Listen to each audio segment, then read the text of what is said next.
се в Цюрих в един много студен ден. Пострада и до пролет, а той е голям студ. Тук съм от цял месец, но тъй като се заминавам след 2 дни, реших, че искам да покажа цените в хранителния магазин, в който аз често ходя.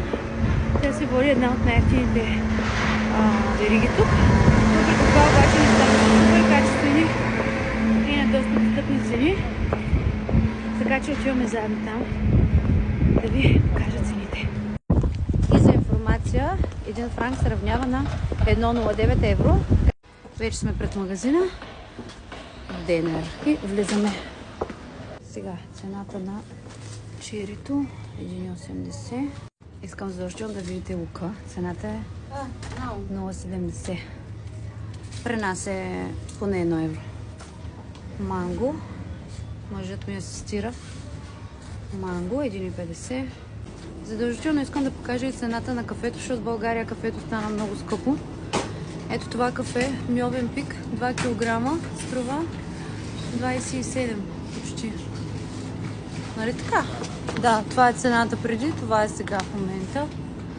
Ето лаваца, това са 3 по 500, отново за 27. Тук има друго, което е виж италианско кафе. За отново килограм и половина, за 24 почти. Чикодоро. Също е на такава цена. Ето тия бадеми са ми направили впечатление, че струват само 2 франка за 200 грама.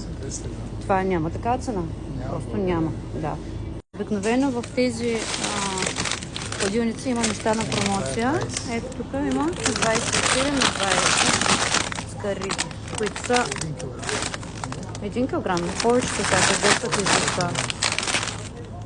Да, 800 грама, доста тежко ми изглежда. Яйцата са малко по-скъпички.